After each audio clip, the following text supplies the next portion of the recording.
마가복음 14장 1절과 2절의 말씀입니다.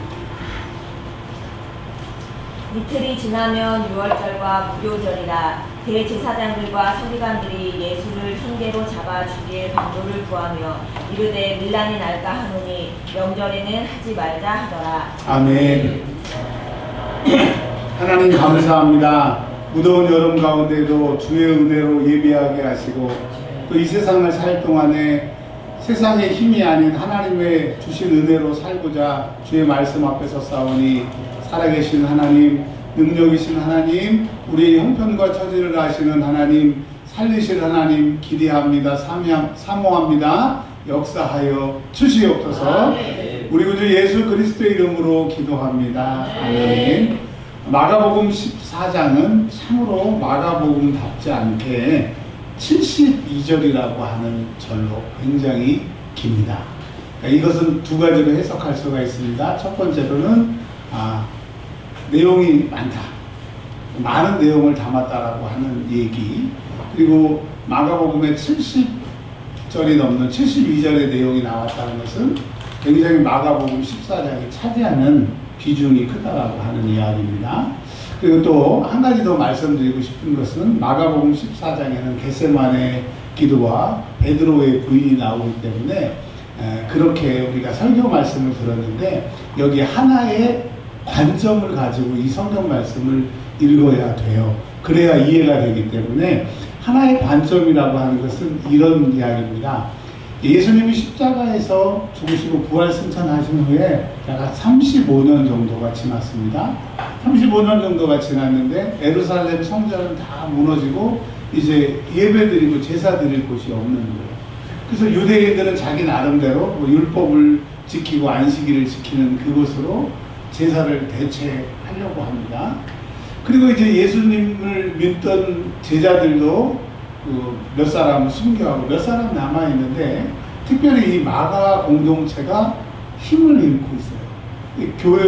교인들이 줄어들고 옛날처럼 능력이 없고 이러다가는 요즘식으로 말하면 마가 교회가 문을 닫게 생긴 거야. 그러니까 이 마가복음 14장이 72절로 구성될 수밖에 없는 것은 뭐냐면 너무 안타깝고 이 여러 가지의 문제를 다 해결할 수 있는 것이 무엇일까? 그래서 어느 주일 이 말씀이 선포됐다라고 생각을 합니다. 자, 그러니까 마가 공동체가 지금 너무 힘들고 너무 신앙으로 위축되어 있고 영맹만 유지하는 상황에서 이 말씀을 들었다라고 하는 이 안경을 가지고 들어봐야 이제 이해가 탁탁탁 되게 됩니다. 본문으로 들어가도록 하겠습니다. 마가복음은 남자와 여자 그리고 제자들과 제자가 아닌 무명의 제자들을 비교를 합니다. 자, 마가 공동체, 마가 교회, 너희들 예수님의 제자라고 목에다 힘주지. 그럼 뭐해? 능력이 없는데. 그럼 뭐해? 두려워하고 있는데. 봐라. 이런 상황에도 불구하고 예수님의 제자가 12명의 제자가 아닌 이름 없는 제자도 이렇게 하잖아. 너희들 그러면 안 돼. 그럼 어떻게 해야 돼? 어떻게 해야 되는지를 가르쳐 주는 거예요.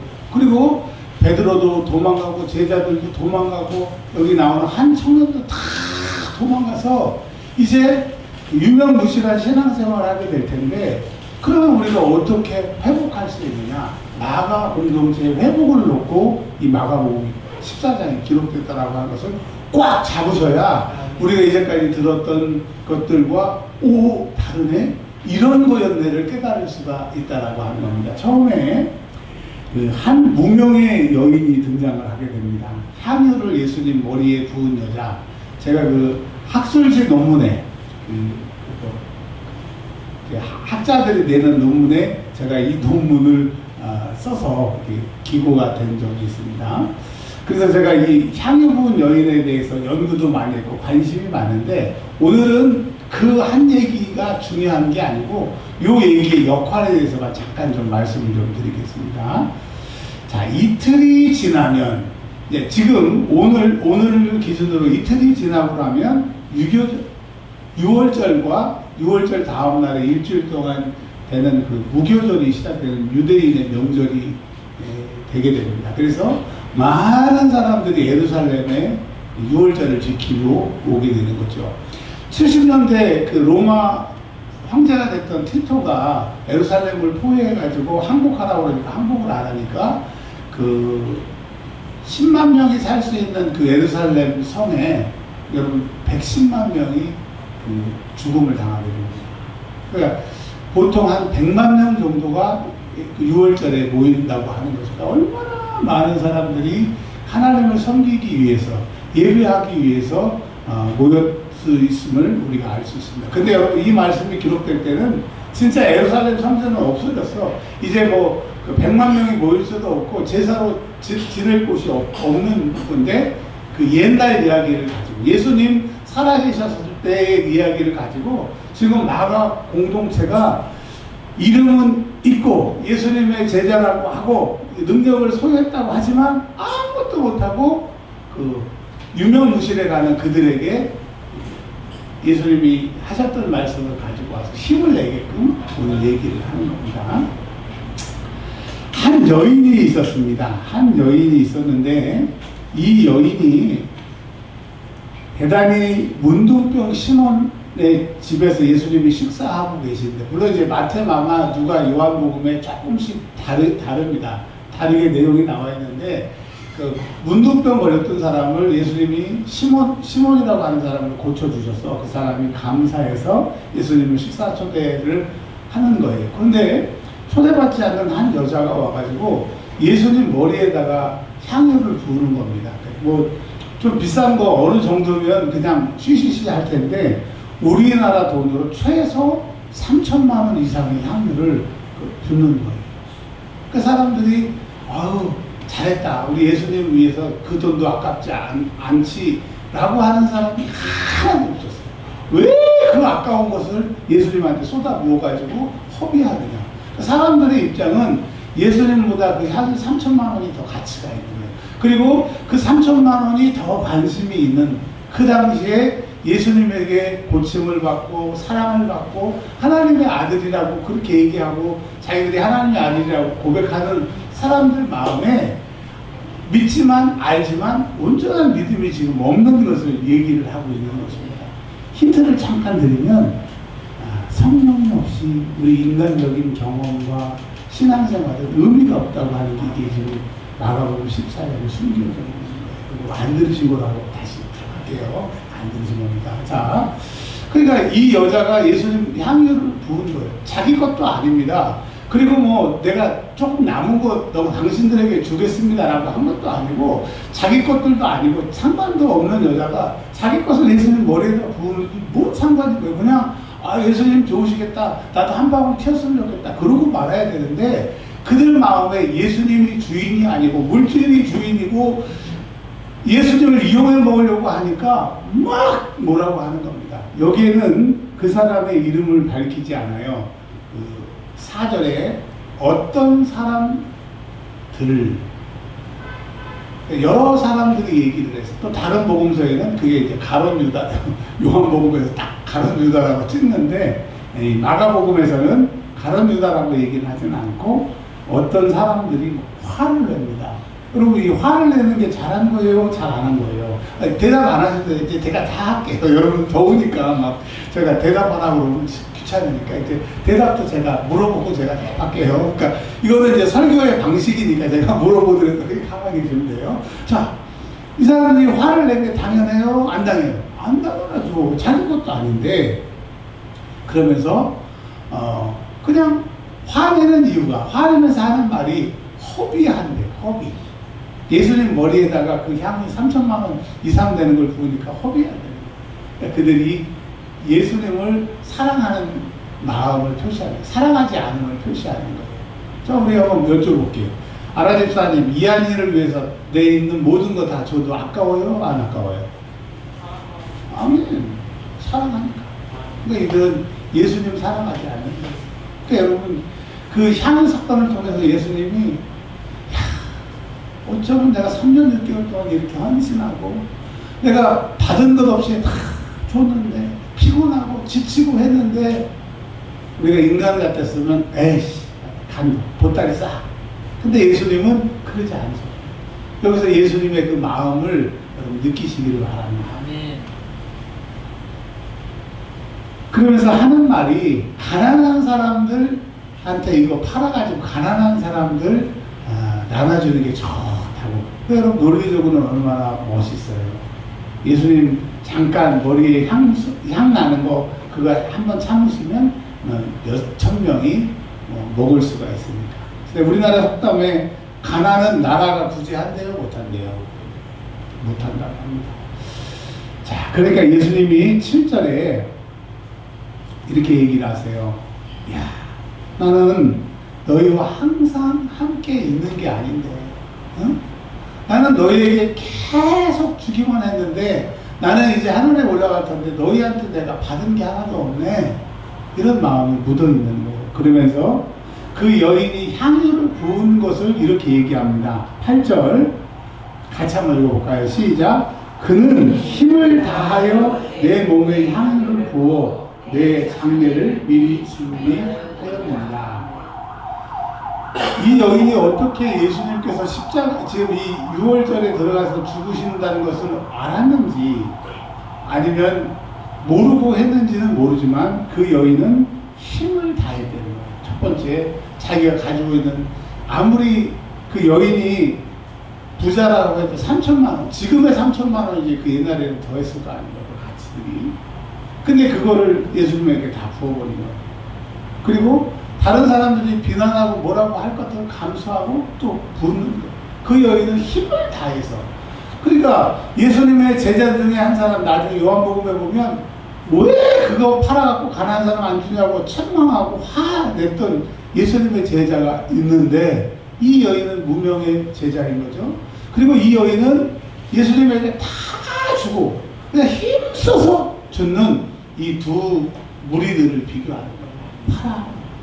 도대체 어떻게 저 여인은 예수님에게 다 힘써서 죽고 여기서는 예수님의 제자인데 왜 비방하고 있느냐. 지금 뭐가 문제인 것을 아까 힌트. 인간의 노력, 인간의 힘이 아니라 성령이 하셔야 된다는 것을 지금 묻어두고 이 얘기를 하고 있는 겁니다. 자, 이 얘기가 이제 9절까지 얘기를 하신 거예요. 근데 도대체 나는 너희들에게 주기만 하고 너희들은 나한테 준 것도 없고 나에게 향후 한번 보는데 그걸 가지고 노발대발하는데 너희들은 나를 사랑하는 마음이 없다. 근데 이 여인 봐라. 너희하고 비교도 안 되는데 이 여인이 이렇게 했으니 도대체 이 여인이 이렇게 할 수 있는 그 원동력이 무엇이냐. 여러분 그 얘기는 결국 마가 공동체가 이렇게 쭈그러들고 힘을 발휘하지 못하고 문 닫게 된 게 상황에 그 여인이 느꼈던 그 여인이 받았던 그것을 알면 그렇게 되기 때문에 오늘 그 얘기를 하겠다는 거예요. 여러분 오늘도 이 말씀을 듣는 우리가 그 여인이 그렇게 할 수밖에 없었던 그 힘이 그 깨달음이 있기를 주의 이름으로 축원합니다. 살살하세요. 우리 지금 잘 듣고 있어요. 조금 목소리를 낮춰서.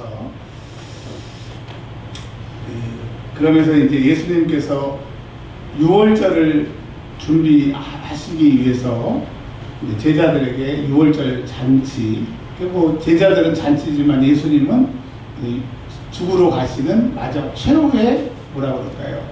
고별과 이별식, 최고의 그 애찬과 아픔을 나누는, 그러니까 제자들에게는 6월절을 지키고 먹고 즐거운 날, 출애굽한 날, 기쁜 날이지만 예수님은 죽으러 가시는 거예요. 그래서 그 6월절에 어느 제자도 예수님이 죽으신다고 하는 것을 이해를 못했기 때문에 예수님을 위로하고 예수님 힘내세요, 예수님 사랑해요, 감사합니다 하지 않고 그냥 먹는 거에 집중하고 있는 거예요. 그러니까 예수님이 뭘 하시는지, 왜 오셨는지 예수님의 고통을 지금 제자들은 모르고 있는 거예요.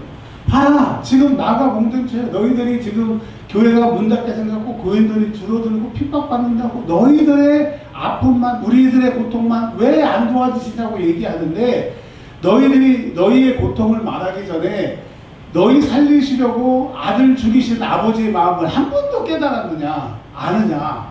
그리고 너희 위해서 그 피 흘리시고 땀 흘리신 그 예수님의 고통을 한 번도 너희들이 느꼈느냐. 그것을 느꼈으면 다시 힘을 받아서 기도하고 일어나고 다시 하나님께 매달릴 텐데 너희들은 하나님을 믿는다고 하고 예수님이 내 구세주라고 고백하면서도 너희의 이 고통의 포인트를 두고 있으니까 너무 답답하다. 그 얘기를 하고 있는 거예요. 그러니까 여러분 지금 여러분 어떻게 표현할지 못하지만 다 마음에 고통이 있고 어려움들이 다 있으시잖아요.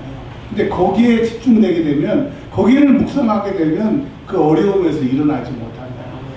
나를 사랑하시는 하나님, 그 아들 죽이시는 그 아버지의 아픔, 나 죽으시기 위해서 그 십자가에서 고통당하신 절개하신 예수님의 그 고통을 바라볼 때 그 고통에서 내 고통을 해결할 수 있는 능력이 흘러내립니다.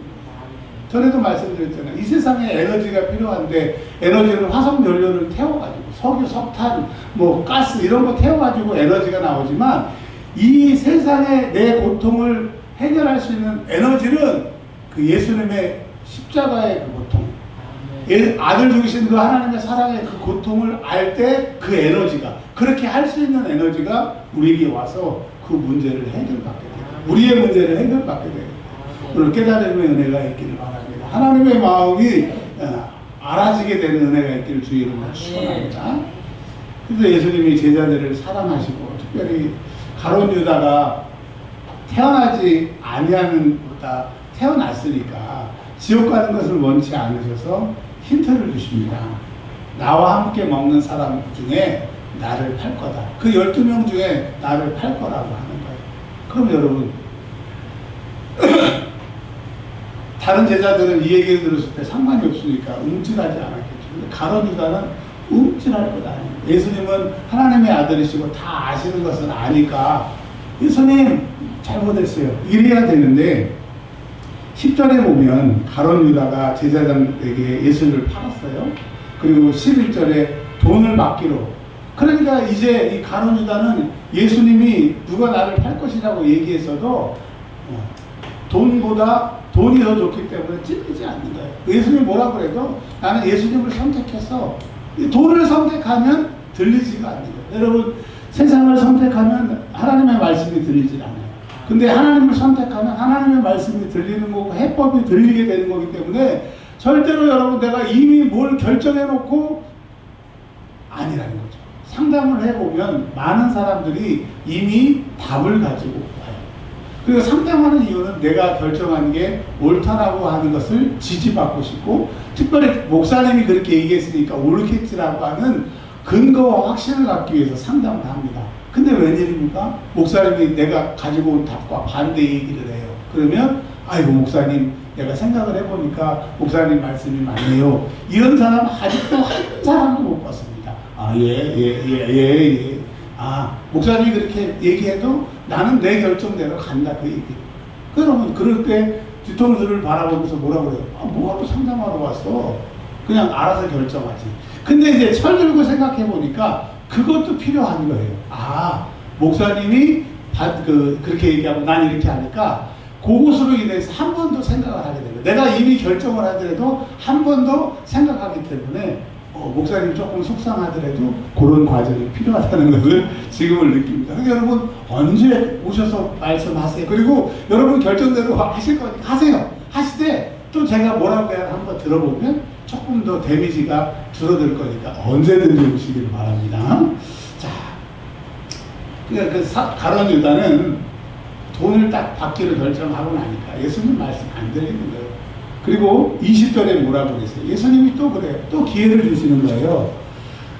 그 떡 그릇에 나와 함께 손을 넣는 사람이 나를 판다고 이제 구체적으로 양심의 가책을 받도록, 깨닫도록 하는 겁니다. 그러니까 제자들이 예수님이 그 얘기를 하니까 아무도 떡그릇에 손을 안 넣는 거야. 근데 가룟 유다가 떡을 잡으려고 손을 싹 넣으니까 예수님이 손을 갖다가 그 떡그릇에 싹 씹어주는 거예요. 가룟 유다야, 내가 이렇게까지 너에게 기회를 줘.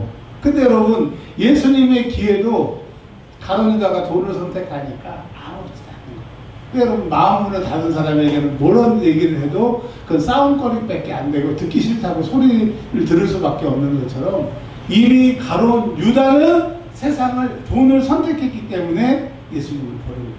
야, 너희들 가룟 유다 지금 욕하기 전에 예수님 믿고 복 받으려고 그랬는데, 예수님 믿었는데 복이 안 오니까 너희들 이렇게 절망하고 있지 않느냐? 돈 버려! 세상 버려! 예수님 다시 잡어. 그래야 너희가 살 수 있어. 그 얘기를 지금 마가 공동체에게 하고 있는 얘기입니다. 최후의 만찬 얘기는 시간 관계상 생략을 하고 다음에 설교할 기회 때 좀 말씀을 좀 드릴게요. 자, 그러면서 예수님이 가룟 유다와 그 여인, 하나, 예수님의 12명의 제자 중에서 그 가룟 유다도 돈 때문에 버렸잖아. 근데 이 여인은 예수님을 선택하고 그 300데나리가 되는 3천만 원 이상 되는 돈을 예수님 선택하니까 버리게 되는 거야. 중요한 게 뭐야? 예수님 사랑이야. 너희 돈 사랑해? 예수님 사랑해. 한번 여쭤볼게요. 여러분이 돈 사랑하세요? 예수님 사랑하세요? 대답 안 하셔도 돼요. 또 안 하고 또 양심에 찔리실까봐. 속으로. 자, 예수님이 27절에 베드로에게 이렇게 얘기하십니다. 베드로야, 네가 나를 3번 부인할 거야. 그러니까 예수님이 베드로가 부인하지 않았으면 그렇게 내가 사랑하는 제자이기 때문에, 그리고 네가 제자들에게 본이 되기 때문에 제발 부인 안 했으면 좋겠어 라고 하면서 예수님은 아시기 때문에 베드로에게 기회를 주는 거예요. 그랬더니 베드로가 두꺼비 파리 잡아먹듯이 절대로 나는 예수님 부인하지 않는다고. 그렇습니다. 여러분, 내가 지금 예수님 사랑하고 예수님 없이는 살 수 없을 것 같아도 우리의 결심과 우리의 마음으로는 안 된다는 거예요. 모래에 숨어있는 성령이 확증시키시고 불가항력적으로 은혜 주셔서 그렇게 되게끔 하셔야 된다는 거예요. 아직은 성령이 그들에게 일하시지 않고 이렇게 숨겨 있으니까 베드로는 악으로 깡으로 해보려고 했는데 신앙생활은 악으로 깡으로 안 됩니다. 마가 공동체에게 너희들은 왜 신앙을 악으로 하고 깡으로 하려고 하고 그냥 한번 믿었으니까 끝까지 한번 밀어보죠. 안 된다는 거예요. 여러분, 우리가 믿었던 신앙의 경륜으로 신앙생활을 할 수 없어요. 성령이 도우셔야 되고 성령이 그렇게 하게끔 하셔야 되는 거예요. 그럼 기도를 하나님 미치게 시키실 때 있어요. 잠도 안 자고 기도를 시키실 때가 있어요. 그때 순종해 보세요. 하나님이 놀라운 일을 계획하고 계세요. 그리고 교인들 중에 많은 사람들이 우리 교회 빼고 아이고 하나님, 아니 목사님, 왜 우리 하나님은 기도해도 응답 안 하고 그냥 내가 여쭤봐도 대답도 안 하고 내 하나님은 아무 말씀도 안 하신다고. 혹시 그런 분 계시지 않죠? 그래서 제가 속으로 그럽니다. 뭐라고 그러냐? 당신이 성령님이 감동을 주시고 말씀하실 때 3번 정도 무시했잖아. 아유, 아니지. 내 생각이다. 아유, 이렇게 할 수 없지. 성령님은 딱 인격이시기 때문에 3번만 감동을 무시하면 그다음부터 말씀 안 하세요. 그러니까 하나님이 나에게 뭐라고 말씀하시는지 도저히 얘기를 안 하신다고 하나님이 무덤에서처럼 얘기하는 사람 잘 들으세요. 여러분 아니고 인터넷을 통해서도 듣는 분들 잘 들으세요. 하나님의 감동을 무시해서 그럼 어떻게 해야 되느냐? 회개를 하세요. 하나님, 내가 이렇게 감동했는데 잘못했습니다. 회개하고 또 안 한 거 토해내. 그러면 하나님이 이제 말씀하세요. 자, 그러면서 이제 32절부터 47절까지, 그러니까 우리 생각에는 우리가 만약에 이게 이제 성경 하나님의 말씀이지만 글을 쓴다고 하면 이걸 맨 뒤에다가 배치를 할 겁니다. 이게 결론이고 제일 중요하니까. 이렇게 실패하고 이렇게 실패하고 제자들 실패하고 가룟유다 실패하고 베드로 실패하고, 근데 이 여인은 성공했기 때문에 그 비결이 이거라고 이렇게 했으면 좋은데, 시간 흘러감으로 기술을 했기 때문에 마가복음을 이 중간에다 집어넣고, 또 중간에 이 얘기가 들어가는 것은 이스라엘의 그 글을 쓸 때의 그런 문학적인 기법이더라고요. 그러니까 여러분, 원래는 이게 맨 뒤에 있어야 돼. 그러니까 이 마가 공동체가 지금 신앙생활을 제대로 못하고 예수님의 제자들이 제대로 못하는 것은 겟세마네 알잖아요. 우리가 설교 많이 들었습니다. 그거예요. 32절에 여기 앉아 있으라 제자들에게 얘기했는데, 지금 마가 교회에게 이 옛날 얘기를 하는 이유는 뭐예요? 겟세마네 옛날 얘기해라 한 게 아니라 지금 박해의 때, 환난의 때 어렵다고 하지만 제발 동굴로 도망가고 집으로 도망가고 숨지 말고 지금 이곳에서, 너희가 예배하는 곳에서, 고통하는 그곳에서 여기 앉아 있으라고 하는 거예요. 제발 내가 지금 이 박해가 끝나고 어려움이 끝나면 다시 신앙생활을 하지 말고 이 고난의 현장에, 어려움의 이 현장에, 박해의 현장에 여기에 있으라고 하는 거예요. 그래서 여러분, 교회를 여러 가지 상황 때문에 많이 옮기실 수 있어요. 그게 뭐 나쁘다, 잘못했다. 그런 건 아니지만, 교회를 자주 습관적으로 옮기는 사람들은 두 가지입니다. 뿌리를 내리지 못해서 좋은 신앙을 가질 수가 없고, 두 번째로 영적으로 말하면, 결국은 신앙생활 못해서 지옥에 가기 위해서 어둠의 세력들이 그 교회 안에 역사하는, 또 교회 안에서 믿음 없는 사람들을 사용해갖고 자꾸 옮기게 되는데, 그걸 모르고 그렇게 그 어려움을 당하는 거예요. 그리고 교회에 오래 다니는 사람 치고 신앙생활 뿌리를 못 내리니까 제대로 아는 사람 없어요. 그리고 자꾸 목사님 때문에 누구 때문에 이렇게 옮겨져, 얘기 들어보면 구구절절해. 그런데 그게 영적으로는 악한 놈들의 장난이라고 하는 것입니다. 그러니까 여러분, 지금 어려울 때 자꾸 여기저기 돌아다니고 뭘 하려고 하지 말고 여기에 있으라고 하는 것입니다. 여러분, 여기에 있기를 바랍니다. 문제 가운데 있으라고 하는 거예요. 신앙 가운데, 믿음 안에, 하나님 안에 있으라고 하는 거예요. 그리고 34절에 너희는 여기 머물라고 말씀을 하시는 거예요. 그러니까 제발 지금 나가 교회가 어렵다고 떠나지 말고 다른 데서 우리 다시 한번 개척을 해볼까? 다른 데서 뭘 시작해볼까? 그러지 말고 여기 있으라는 거예요. 여기 있어. 지금 너희의 힘으로, 너희의 노력으로 안 돼서 막 가려고 하는데, 모래에 숨겨지는데 성령이 오시는 그날, 그분이 불가항력적으로 은혜 주시는 날 되게 되기 때문에 너희가 철저하게 실패하고 철저하게 안 된다는 것을 느껴봐. 근데 성령이 오시면 되네? 오, 성령이 이런 분이네? 알게 될 테니까 오히려 너의 이 무능을 깨달아. 이 철저하게 너의 밑바닥을 깨달아야 성령을 인정하게 돼요. 그분의 능력을 환영하게 될 테니까 알고 이것을 견디면 좋겠지만 모르고 이 고통을 견디는 그들에게 여기 머물라고 합니다. 여러분, 우리 예수 믿는다고 하는 것은 단순히 내 의지로 악으로 깡으로 신앙생활하는 게 아니라 하늘의 능력과 하늘의 에너지와 하늘의 도움이 우리에게 있기 때문에 기대하시길 바랍니다. 우리의 남은 인생은 기대하시라. 개봉받자. 할렐루야. 그리고 37절에 예수님이 또 기도하러 오셔서 제자들이 자는 것을 보고 37절에 이렇게 얘기하십니다. 이 마가와 그 교회에게 얘기하는 거예요. 야, 이 사람들아, 한 시간도 깨어있을 수 없느냐. 영어 성경에 보면 1 hour, 딱 진짜 한 시간을 말하는 겁니다. 그러니까 너희 마가 교회가 어렵다, 박해받는다, 핍박받는다 라고 하지만 여기에 머물러 있고 어떻게 깨어있으라고 하는 거예요. 깨어있으라고 하는 것은 기도하는 거죠. 하나님의 뜻이 무엇인지, 그리고 하나님이 약속하시는 것이 오면 해결되니까 기도하는 거예요. 그러니까 이 사람들은 두려워만 했지 기도하지 않은 거예요. 여러분, 두려워하는 것은 우리의 힘으로는 어쩔 수가 없어요. 근데 기도하면 두려움이 점점 좀 나가. 기도의 능력이 우리 안에 들어오게 돼. 근데 기도 안 하고 두려움을 느끼게 되면 계속 두려움이 와가지고 더 센 일곱 두려움이 와가지고 나중에 그 두려움이 딱 사로잡아. 그래서 어떻게 돼요? 그게 이제 우울증도 되고 공황장애도 되고 그렇게 되는 거예요. 여러분 그 MRI 통에 들어가 보시지 않기를 바랍니다. 혹시 MRI 통에 들어가 보신 분, 딱 이렇거든요. 건강한 사람들은 개뿐하게 나오는데 이 심리적인 문제가 있고 공황장애가 있거나 이런 우울증이 있는 사람들은 MRI 통에 못 들어가요. 튕겨 나온다니까. 그게 뭐예요?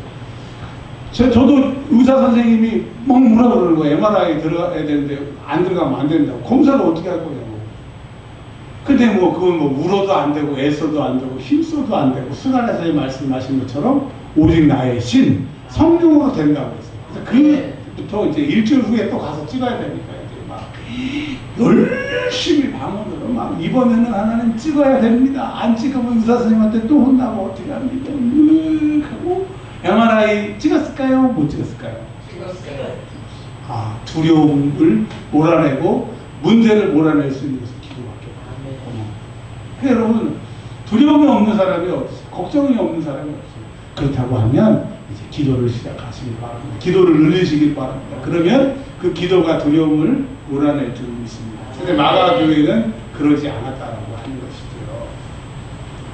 그리고 알고의 길을 짜는 얘기도 좀 시간 관계상 이렇게 넘어가고 핵심적인 얘기를 좀 드리도록 하겠습니다. 자, 예수님이 이제 잡혀갔어요. 그랬더니 50절 한번 다 읽어보겠습니다. 이 50절은 예수님의 12명의 제자, 그 다음에 두 번째로는 나가 교회, 세 번째로는 여기 앉아있는 우리에게 하시는 말씀이에요. 네 번째는 나에게 하시는 말씀입니다. 시작! 제자들이 다 예수를 버리고 도망하니라. 지금 나가 교회가 어려우니까 다 예수를 버리고 도망가는 거예요. 여러분, 우리도 신앙생활 하니까 예수를 버리지는 않았지만 기도를 버려버리고 하나님을 신뢰하는, 하나님이 도우시겠다고 하는 그 믿음도 버려버리고 그냥 아무로 까무로 그냥 습관적으로 신앙생활 하신 분, 저와 여러분은 다 회개하시기를 바랍니다. 네. 예수를 버리지 말라는 거예요. 네. 예수님이 우리를 안 버리셨는데 왜 너희는 예수님을 버리냐는 거예요. 예수님이 마가교회를 버리지 않는데 왜 너희는 다 예수를 도망가냐는 거예요. 예수님이 너희를 버렸다면 도망가야 되는데 예수님이 붙잡고 계시는데 요한계시록에 두려워 말라고 하시는데 왜 도망가느냐 얘기하시는 거예요.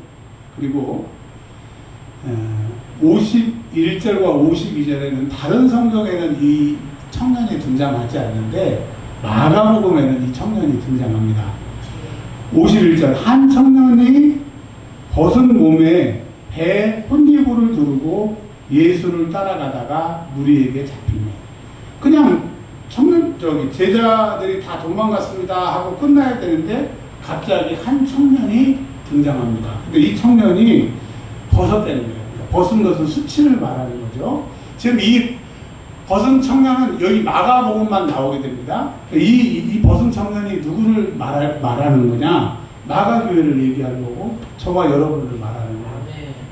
그러니까 이 한 벗은 청년이라고 하는 사람을 이렇게 설정을 해놓고 정말 2000년 전에 그 사람이 있었을 수도 있고 있었겠죠. 아니면 그 사람을 마가 공동체 또 저와 여러분을 상징해놓고 너희들이 지금 예수를 믿지만 벗은 사람처럼 능력 없고 우리의 그 수치스러운 모습을 보여주고 있는 겁니다. 그 사람들이 또 잡으려고 하니까 무리가 잡으려고 하니까 52절에 배 혼기물을 벗어버리고 벗은 몸으로 도망갔다는 거예요. 빨개 벗고 도망갔다는 거예요.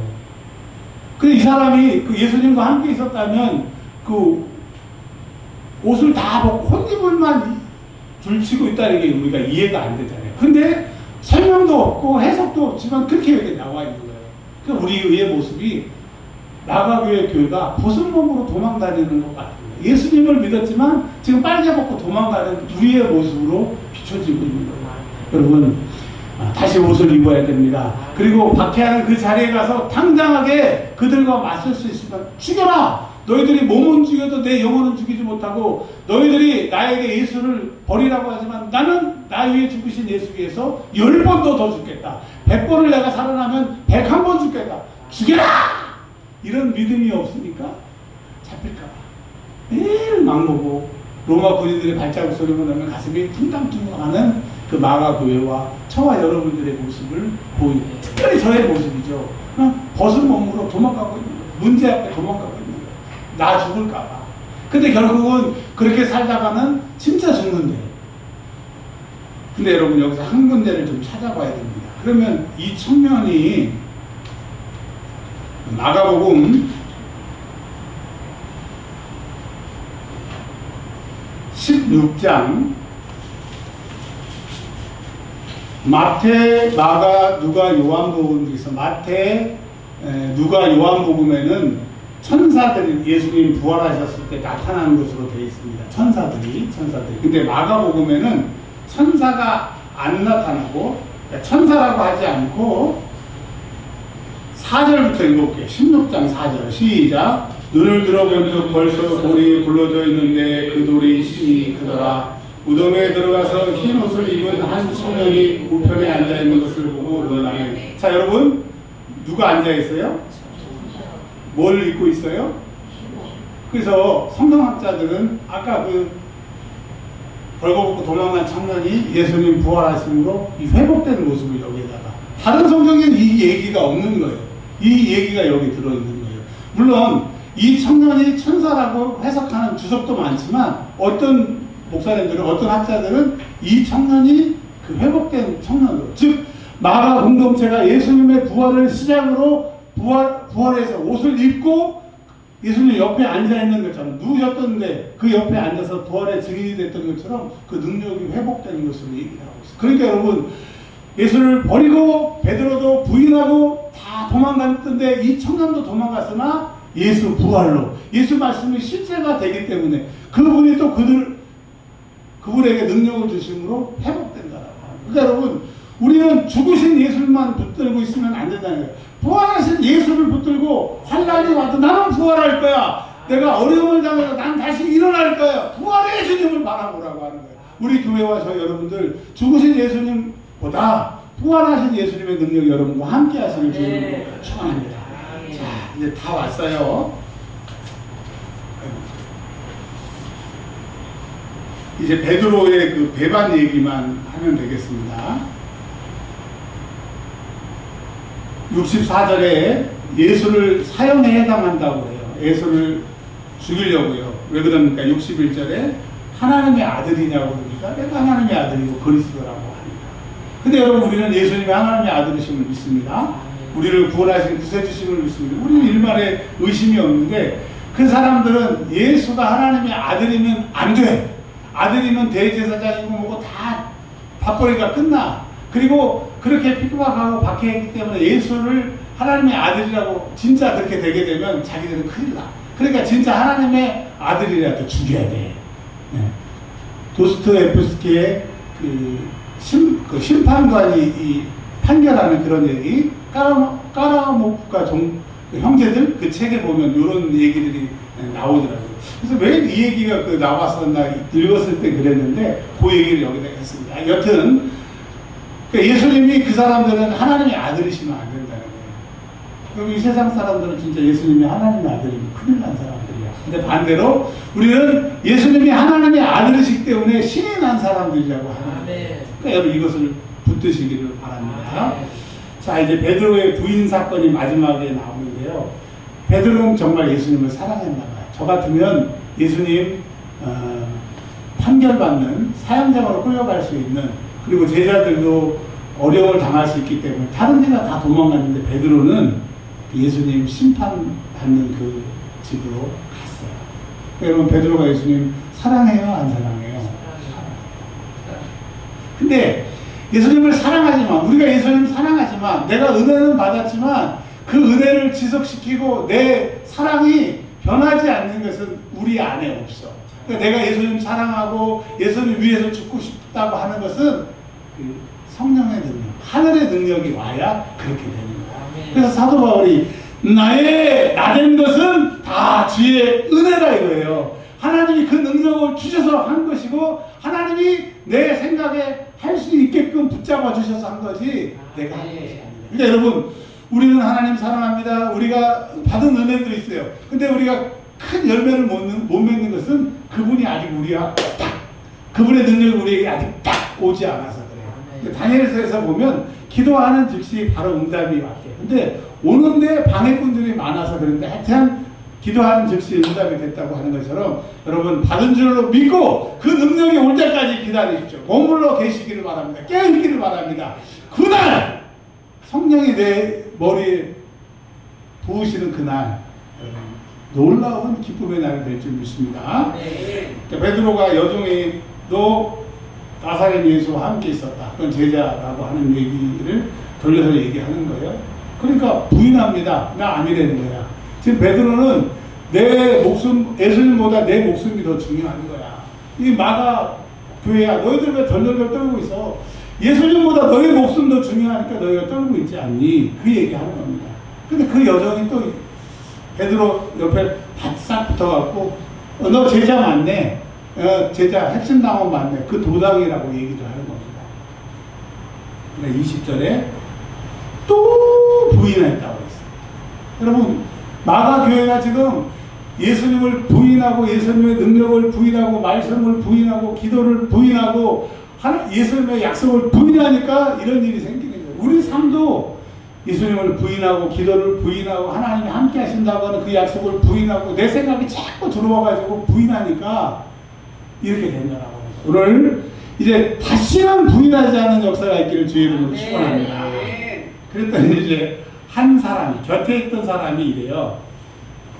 야, 너 예수님 제자 아니고 예수님 핵심당은 아니라면 너 갈릴리 사람이네, 예수님 좋아하는 사람이네, 쉽게 말하면 민주당이나 뭐 국민의힘처럼 국민의 당원은 아니어도 그쪽 지지하는 사람이네, 그렇게 얘기를 하는 거예요. 그러니까 네가 제자가 아니라면 좋아, 제자가 아닐 수 있지만 그래도 예수님 좋아하는 사람이네, 이렇게 얘기를 하는 거예요. 그랬더니 71절에 베드로가 저주하며 맹세하며, 맹세하는 겁니다. 예수님 알지 못했는 거, 알지 못하는 거. 그러니까 마가 교회 너희들이 예수님을 모른다고 하니까 예수님이 모른다는데 어떻게 할 거예요? 우리도 여러분 예수님을 모른다고 하는데 예수님 어떻게 하실 거예요? 인정하라요. 인정하고 시인하면 내 귀에 들리는 대로 역사하신다라고 하시는 겁니다.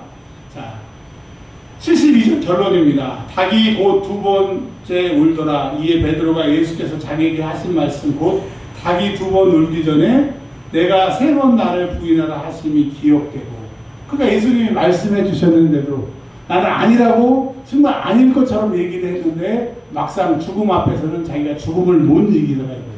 내 힘으로는 안 되기 때문에 누구의 힘이 필요하다? 성령의 힘, 하늘의 힘, 그것이 필요하다. 그러니까 마가 공동체요, 결론입니다. 그냥 울지만 말고 두려워하지 말고 아무것도 못한다고 하지 말고 우리의 능력을 구해. 그 능력이 와야 바뀔 수 있어요. 여러분 이제 하늘에서 능력이 여러분들에게 오셔서 바뀌는 인생이 되시길 주의 이름으로 축원합니다. 하나님 감사합니다. 오늘 마가 공동체의 위기를 통하여 우리에게 말씀하여 주셨습니다.